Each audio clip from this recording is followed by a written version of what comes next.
Hey guys, welcome back to the Rider Waxing channel, and today is the day. I am so excited about this. I'm going to fit my brand new KAD 16 valve engine. Well, it's not brand new, but it's brand new to me. And this has been a very long pipe dream. A little bit more history around me and my Mini. 15, 16 is when I bought this actual car, and I've done a lot with it over its life. It was my first ever car, and I went to Castle Combe as Castle Combe Mini Action Day, as what it was back in the day, and KAD had a stand there, and that was the earlier rendition of this with the grooved head, and it was on a stand, and I just was in absolute awe. And then I saw it go around the track, and of course it featured in Mini Magazine and Mini World, etc., and it just looked truly amazing. And I thought one day I will do my best to try and own one of those. But as life goes on, you have children, you move, etc., etc., the dream just gets further and further away. I had a very good opportunity to buy this engine, and I took the advantage of it. I picked it up a year ago, just after the fastest Mini in the world race, which was at Brands Hatch, and I must say, yeah, I was so excited. And to unravel it now and actually look at it here next to me is actually quite humbling, really. It really is a massive life goal of mine, and I cannot say thank you to the engineering people in KAD and the people that really do race minis and stuff to push the envelope of the engineering aspect of it. And there is stuff now, even today, going on with a sequential 6-speed gearbox, a full aluminium block and head. And I just love the fact that such an old classic car like this is still being pushed to its limits in the world of engineering, with all the new technology with 3D printing and stuff that we have around us, to be able to develop more stuff for this amazing car. And it is an iconic car at the end of the day, isn't it? So hence the reason why I'm doing what I want to do to this car, not keeping it original, trying to make it something that is my rendition in my head. And yeah, it takes a bit of time. I don't get a lot of time to work on my car, but borrowed this trusty thing from work. I fitted a few engines, but I never fitted one of these, so I'm super excited. I've got a strap which the gentleman who sold me the engine kindly gave me, so we know that is up to 1,000 kilograms. That is not 1,000 kilograms, but we're going to support the engine. I'm just trying to work out where the body shell's got to go, for the simple reason it's going to have to pretty much sit there, because it's going to be quite heavy on the trolley that it's on. So I'm going to get some axle stands underneath, for the simple reason so I can start fabbing stuff up. But first of all, I'm going to walk you around, just show you the little bits that I have done. Last time I was in my garage, which I didn't film for the simple reason it was quite boring. So let's pop you in my hand and let's have a look. So here we are, one KAD engine. Oh, just so lovely. Like I say, I'm not a mechanic, so I've got to kind of work out. I take it, obviously this screws on here. This is a high pressure fuel pump. I've taped off all these areas to stop any debris falling inside the cylinder head, because I do not want to be able to take that off. I'm right in saying I think KAD actually had this on the dyno, and it's running the road cams, because I do actually have the race cams which are there. They're 190 plus brake. These are 150, 160 brake apparently. I have got the graph somewhere, and if I've got it, I'll try and pop it on the screen just here, a picture of it. But they had it all redone, ready to go back into a car, the chap who owned it, but obviously he's changed his mind, unfortunately for him, but lucky for me. So yeah, I've seen it run on I think I found it on YouTube or on the internet somewhere, it running, and which was really quite nice. This is the Mini Fire Brigade KAD 16 valve engine. It ran in the Mini MiG. And Dave Frank, I think the gentleman's name is, absolutely lovely guy. He actually did reach out to me. I've also bought additional bits, because I've got obviously all the bits and bobs, plus a box full of bits which I've gone through. I've got obviously additional caps and sensors, because there's forward sensors on there for the ignition timing and stuff. I've got to learn all of this. I really do need to learn all of this. But I want to get it in for the simple reason, and I can fit the radiator. I've got to pick up the oil cooler still from the gentleman that had the engine, but he does live quite a long way away. So I'm also going to try and buy a carbon bonnet that he's got as well as. But we've cut the inner wings out. The support bars, as you know, are all in from one of the previous videos. But I've welded all the way down these seams and tidied all this up. I've tidied all this up here. This is all nice and smooth now. So eventually when the car's on the spit and I'm actually have stripped the car for the last time, I'm going to literally go through the whole car with the wire wheel, get off all the underseal, clean up all the corrosion, do any additional welding, and then the car will go off the paint. And the reason for dry fitting is so I can make sure I've got lines for the fuel, I've got brake lines going in, hence why I filled my little dash pots just there, which look cool. And this was 3D printed by a chap who's putting an Audi engine in. No doubt you've seen him. Absolutely nutter in a Mini. His fabrication skills is amazing. From the Netherlands, I think I'm right in saying. I do apologise. I'll pop him on the screen actually. If you haven't seen him, follow him. Absolutely talent, guys. He's got it in droves, and his engineering stuff is just fantastic. Just amazing to watch. But yeah, he kindly 3D printed me this. Obviously, I paid for it. Which looks dead trick and fits lovely on the bulkhead. So that'll feed into the pedals. Just here, which we've got in. We've got the washer bottle there. We've got the internal wiper motor mechanism now all mounted. We have the washer pump all mounted. So this is all going to go through here. We've got the wipers all in, which are just up there. So the wipers are all in, and they're all internally mounted. And you can't see anything from the engine bay, which is quite nice. That is quite a fiddle. And obviously we've got the washer bottle here that's just wrapped up, so I don't keep damaging it, taking it in and out. I was going to try and hide it, but I quite like it on display. I've still got to do the pedal box, as we know. I've spoken about that. As we come around to the rear, I've modified the brackets a little bit more just here on the back. So we've put studs in here and here. So when the floor goes in, it can locate in over the studs, a couple of nuts, and then we can screw the boot floor down. Again, that's all wrapped up, but that's all carbon as well, which is nice. And then we've got to run the brake lines through. So the reason for fitting the reservoirs just here is so I can get some string and then work out now where how long I need the brake lines for, and then how I'm going to run them through the car to a T-piece at the rear. So we've got one master cylinder that's going to feed the front, one's going to feed the rear, and obviously one that feeds the clutch. So I've got to work all of that out, hence why I need the engine in, and then I've got to figure out the radiator and where all the hoses go, etc. Which is cool. Yeah.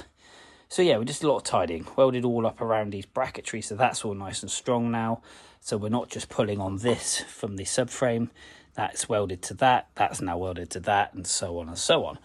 And also welded in some plates down here between the lower valance and obviously the, should we say, the lower grille surround, creating a lot more strength in the floor. There's no flex here now at all.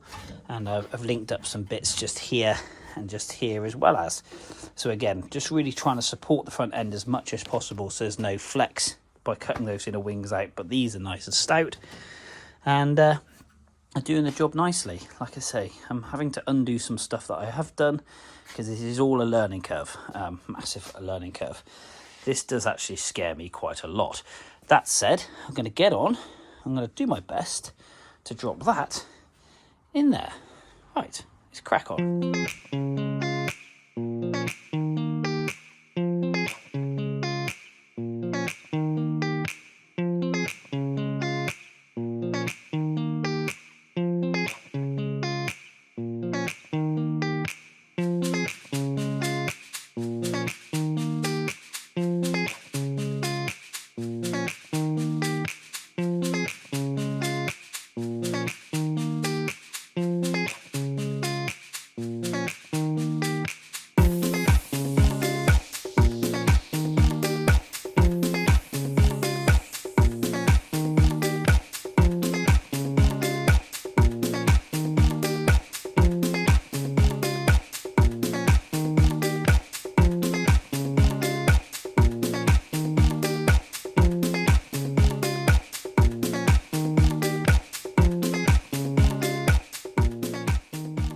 Show you a couple of rookie mistakes, but before we start I need to know what thread this is. Is it a UNF 5/16? Because if it is, it's extremely tight and I really cannot get the bolt in. If anybody could help me, that would be lovely. It obviously has been fitted before because there is obviously marks on the casing, but yeah, it's just so tight and I'm just concerned I don't want to force a bolt into it and cause myself a problem. So if you could let us know what thread that is, that'd be much appreciated. Like I said, I'm sure it's a 5/16 UNF. But yeah, other thing I did do is I loosely fitted my engine mounts upside down, so I had to redo those. And I just made sure that these go in. Again, this is the same UNF 5/16. They go around over here. They kind of go in, but then just stop, and they're really tight. What I don't want to do is force the casing. So I'll loosely fit that in there. I'll line it up with some smaller bolts, just so we know, like I say, it's not going in to be ran, it's just going in so we can mock stuff up. But yeah, if you let me know, that'll be grand. Right, let's get this bad boy in the hole.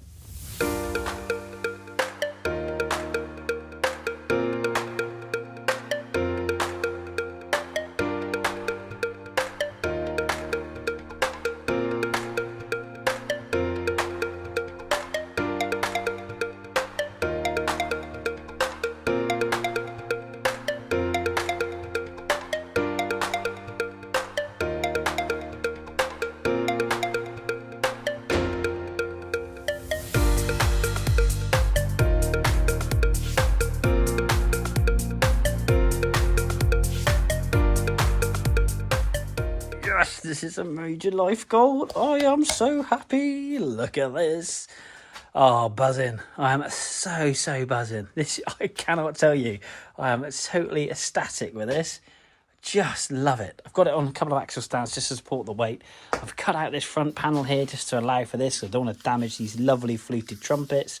Oh, just buzzing, man. Look at that. Who would have thought I would have one of these engines?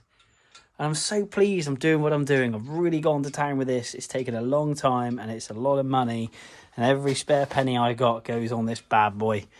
But just cutting the wings out, got my engine bars, subframe mount bars. These are all little bucket things for me that I am just so chuffed with. So chuffed to have. I am totally buzzing, guys. Just look at that. Follow me on Instagram as well, because it's on there. And I've already had Nick Projects mentioned. Going to have to cut that out most probably. Like I've cut this out here to fit these lovely fluted air intakes. 16 valve, breathing monster. Absolutely buzzing. Right, let's see what else I can do.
So here we are, ending the video here, just because this one's quite a long one, a lot of fabricating on this one.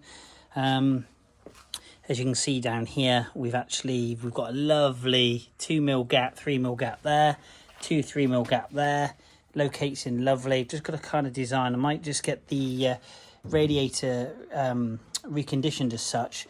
I'm actually going to get these pipes slightly put off to an angle. For the simple reason I don't really want to have to cut out too much more of this just because of strength. So yeah, I might just get these put off slightly to an angle, this one and this one, so they will clear a little bit better. And I'll get this extended up here so I can put a locking in and it will just hold it nicely in place. I've just tacked that upper panel to the lower panel because obviously I've weakened that by cutting that out quite a lot. But I do need your help, you lovely people, with the bolts on the engine to clutch housing mount, what they are, please, because I just need to get those ordered up. Or if it is, I think it was a 5/16 I mentioned earlier, I can't quite remember. I need to just tap it out and just make sure, because they are extremely tight and I do not want to mess that cover up. So if you could please help me on that. There it is, just down there. That is lovely. Those bolts are all in down there, which is good. But as you can see, obviously I've not tightened the engine mounts up per se because I've still got to get these ones in here. But the main thing is the engine is in and it's looking good. And then I've just got to work out where these support bars go across to the water pump. So I've got to dig through my box of bits just over here. Got harnesses, I've got all sorts of stuff going on here. My box of bits here. So these are the support bars here. And the alternator I need to get out and mount as well. So I'm trying to do it so the radiator is easily accessible. Again, always wanted a top front mounted radiator, which I think look cool.